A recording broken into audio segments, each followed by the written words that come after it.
Shawnee Mission's sustainability efforts get kudos from the Mid-America Regional Council. Student musicians get a chance to not only learn from, but also perform with a world-renowned brass group. We'll check out how a business partnership is giving students a chance to explore high-tech career opportunities and find out how future Shawnee Mission students are benefiting from block play. It's all ahead on this episode of Spotlight on Shawnee Mission. Welcome to Spotlight on Shawnee Mission. I'm your host, Leanne Neal. The Shawnee Mission School District brought the crowd to its feet at the Mid-America Regional Council's Sustainable Success Stories event. The district was honored for its cafeteria waste diversion program, which works to reduce the amount of waste hauled away from school buildings. Someone told Briarwood, "Look and see. Green School grants can help you pay the compost fee." Hi, I'm Ken Peach, and I'm principal at Briarwood Elementary. I'm Retta Martin, a kindergarten student from Briarwood. Shawnee Mission schools have received more than $83,500 in Kansas Green School grants. Taking their cue from a popular rhyming children's book, students, principals, and parents from across the district shared how a grassroots effort has grown into a program with multiple measurable benefits in Shawnee Mission. Someone told Briarwood, and Briarwood told me, "Come to the cafeteria. There's something to see." And Tyler Sykes, the second grader at Tomahawk. Tomahawk earned the 2011 Kansas Green School Award. Shawnee Mission was one of only 7 organizations honored by MARC this year. Briarwood told Tomahawk, and Tomahawk told me, "Try what we're doing. It's easy as can be." I'm Rachel Blueston, a Brooklyn second grader. Brooklyn earned the 2012 Green Ribbon School Award from the U.S. Department of Education. In the end, this whimsical look at Shawnee Mission's sustainability successes earned a standing ovation from the audience. We're really proud of the work of our students. This has been a project that's been kind of a ground-up project, and we've had exciting success. We've got lots of involvement in this project. This program really began with one aluminum can, and there was no place to put this highly recyclable aluminum can. And I thought, we have to be able to do better than this. We have to be able to show our children alternative ways to do things with our waste. Hi, sweetie, you can put all of that in compost right here. Out of those small beginnings grew what is now the Cafeteria Waste Diversion Program, which currently includes a dozen district schools. In October alone, these schools collected 12 tons of cafeteria waste, keeping it out of the landfill. Trailwood, we were able to reduce our trash by 90%. And every 3 days, the trash company was going to pick up our refuse, and we were able to cut that back down to a single trip per week, which actually had a fairly significant financial savings for the district. When we first started composting, we were one of the few schools, and then to see it take hold and all of the schools working together to keep growing. My daughter's in high school, and she goes to East, and now I'm watching her get excited about the composting too. And so it's just neat to see it keep growing and more people getting on board with it. This drive, although started by adults, has caught on with students of all ages who recognize the benefits of sustainable living. Because it helps the earth, kind of, and so you can use things more than once. It feels amazing to finally see what we've accomplished, and to be here with so many other people who feel the same way and who have the same goals. And if anything, it just renews my drive to continue helping to create sustainable energy and to recycle and compost at my school. It was amazing. We had kids from every grade level, plus parents and principals on stage with placards that were celebrating the various successes we've had in the district for diverting food waste, but then also doing our recycling and green energy awards and things that have been received by the school. So it's been a great day, in my opinion, for Shawnee Mission. To begin the program, what are some suggestions that you would have to start something like this? As part of the event, Palmer and Lee served on a panel to answer questions from those interested in implementing similar programs in their own schools. So it's been a great forum, really, for the school district to get our story out to the community, and people are coming up and wanting to know how they can do it at their school as well. The district hopes to expand the cafeteria waste diversion program to more schools in the future. There were some pretty sweet sounds coming from Shawnee Mission West. Up next, student musicians tune up their skills with the Dallas Brass. And a local business gives students a chance to explore high-tech career opportunities. Find out how when Spotlight on Shawnee Mission returns.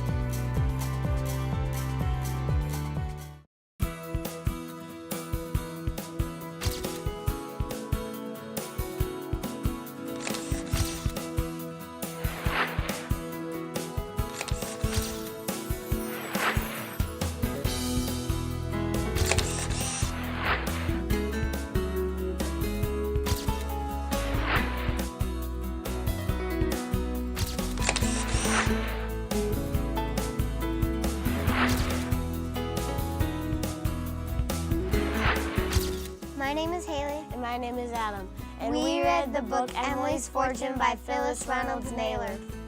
Emily Wiggins' mother dies in a carriage accident. She and her little green turtle, Rufus, head west to live with her Aunt Hilda. Along the way, Emily learns about the huge fortune she inherited. She meets a boy named Jackson who helps her escape trouble along the way. Read it to find out if they make it to Redbud safely. We rate this book 5 out of 5 stars because of its exciting challenges and amazing suspense. Read it!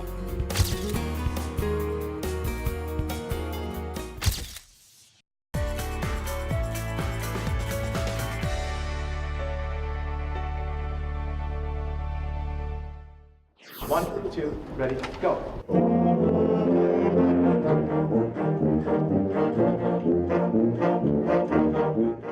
Welcome back.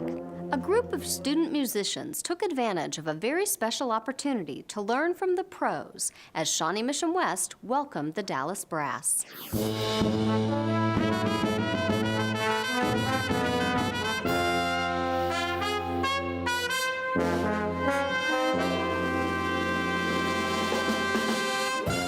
From familiar fare, such as the theme to Disney's Incredibles, to Tchaikovsky's Neapolitan Dance, the Dallas Brass showed they can do it all. They're literally world travelers. They've been here, there, and yonder. They've played for presidents. They've played for dignitaries literally around the world. Tonight, you're going to get a chance to really shake hands and get to meet these folks and truly learn and be educated by world-class performers. 1, 2, 1.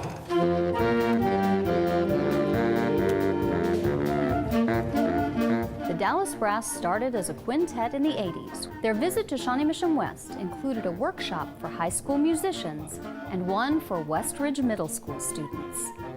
Bottom line for these professional musicians? So Dallas Brass is basically a small brass band whose mission has been mainly devoted to working with music programs, public education, advocation, etc. Just bringing an awareness and heightening the appreciation of music and the arts in the communities where these schools are at. We have to exaggerate dynamics. That means you need to take what feels like forte and you gotta do more. And if you think you're playing piano, you have to play even softer. Juan taught the students that mastering the music is just part of a complete performance. It's just a way for kids to understand something that's in a way greater than life itself. I mean, they learn so many life skills and things that they'll be able to apply to every aspect of their lives that you just can't get from other things. This is called Frere Jacques. He's a really cool dude.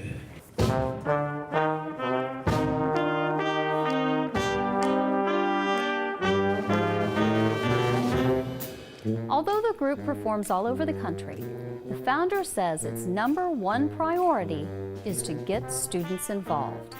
We give them, hopefully, some words of wisdom and some pointers on how to get better. Our motto is the more you practice, the better you get, the more fun it becomes. Tonight we're playing 2 pieces, one with high school, one with middle school, and it gives the kids an opportunity to share the stage with Dallas Brass, and it's all part of our master plan just to get them motivated and get them more excited about music.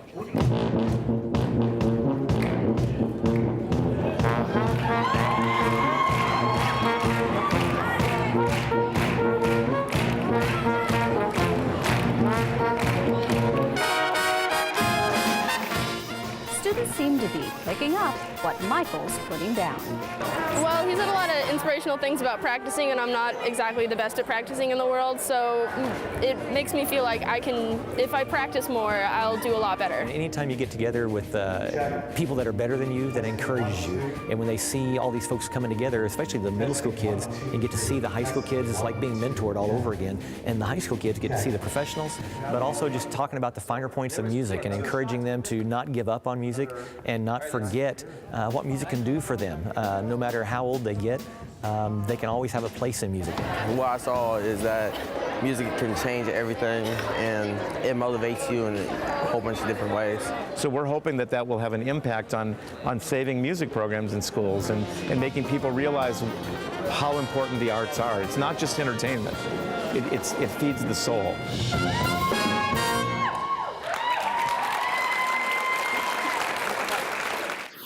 Some Shawnee Mission North students have a better idea what it takes to work in a high-tech environment after a visit to a company called ScripPro that's located right in their neighborhood.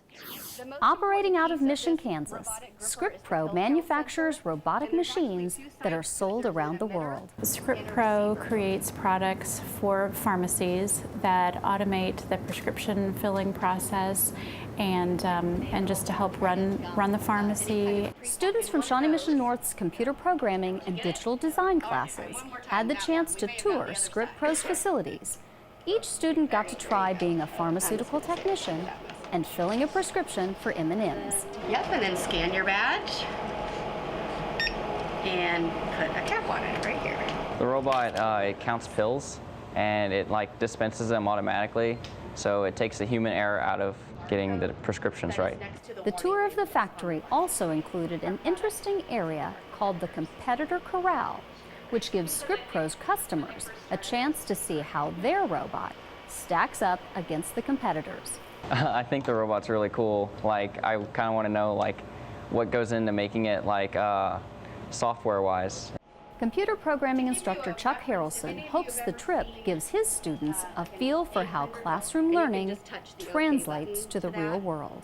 Here, they can hear different employees talking about the things that we do in class. Why would I need to learn this? Where will I ever use this again?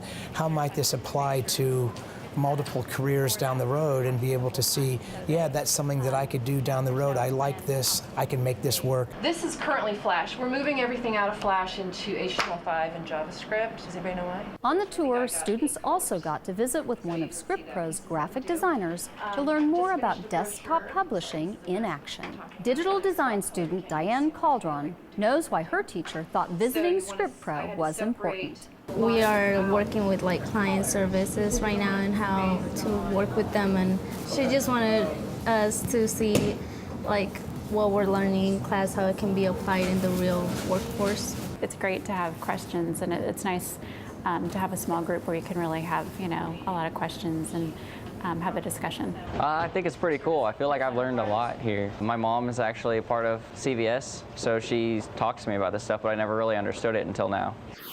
As those high school students contemplate some high-tech careers, find out how children at the other end of the age spectrum are getting a jump on their math skills when Spotlight on Shawnee Mission returns.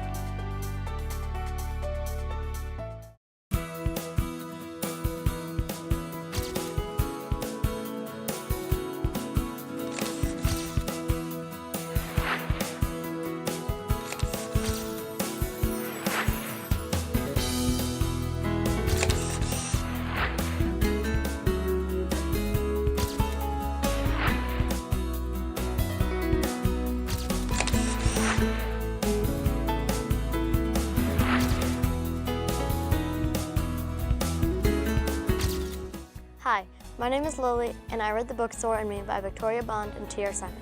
This book is all about the famous American author Zora Neale Hurston and her life as a child. The book is narrated by her best friend Kara. Zora is a great storyteller, so great, in fact, that when she tells a story about how their neighbor Mr. Pendier is really an alligator, she ends up believing it herself. And when a body is found by the tracks, it's up to Zora and Carrie to find out if it really was Mr. Pendier or some other criminal. Read this book to find out. I give this book 3 stars out of 5 stars for interesting plot and great character development.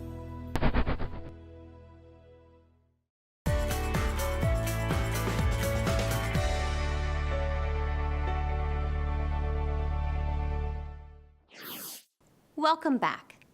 It has been said that children are born to learn and that parents are their children's first best teachers. With this in mind, Shawnee Mission's Parents as Teachers program works to equip parents with the skills to make those early years count. One example of this is the program's yearly Blockfest event that invites parents and children to learn by exploring the world of blocks. The Block Fest is basically it's a festival where there's 5 different stations for kids, and it's for kids that are 8 months to 8 years old. What we do is we have parents come in and go from station to station, and they learn how to incorporate math and science skills into block building. Parent educators say that manipulating blocks helps young children develop early skills such as math literacy and the language of numbers. There's been research that shows that kids who do extensive block play at an early age, that it actually has shown that they test higher in math and science on tests in the middle school. It's yellow. That's yellow. At Blockfest, children and parents are able to experience different kinds of blocks. Unit blocks are small enough for tiny hands to grasp. They also help teach counting and colors. Brightly colored foam blocks help children begin to identify shapes and sizes. Wooden planks are usually made of flat, unfinished hardwood. The planks are usually the same size and color, offering interesting challenges for balancing. Brick blocks are especially entertaining for budding builders because they're easy to stack and also to knock over. We came to the Block Fest because it's a great opportunity for our kids to learn about shapes and sizes and colors and some kind of early math. And having been a high school teacher in the Shawnee Mission School District for 10 years myself, I know how important it is to get an early start with our kids. Plus we came here last year and it was just really, really fun. It's fantastic. I feel so fortunate to have been involved in it because it just helps you look at playing with your child in a new and different way and helps you know the right things to do with them and get creative about how you play with your kids and in a way that expands their development. It expands their mind, what-if scenarios, really gets their imagination going. It's just a good program. Through block play, children learn elements of science such as problem solving and mathematics such as counting, adding, and subtracting. If you're wanting that mathematician or that accountant or that engineer, lots of block play in preschool years is really going to start your child on the right path. This is actually the 3rd time we've brought him to this event, and it's just been really fun to watch how he's changed. I think, investing in children, especially early on, is critical for them to be successful. As my son enters the preschool years and kindergarten, I want him to have the tools available to him that will best support him all through, through 12th grade. In addition to group events like Blockfest, parents as teachers also visit individual homes. We've always been really impressed with the Shawnee Mission School District, as well as parents as teachers. With our first daughter, who's 4, they would have in-home visits and help us out a lot with different strategies and techniques to help our children with new things that they're learning about. I absolutely love the Parents as Teachers program, and I think everyone should take advantage of it. I think this was a very successful evening with the block play, and if you have a child 0 to 3 and you want to get them enrolled in Parents as Teachers, call the school district.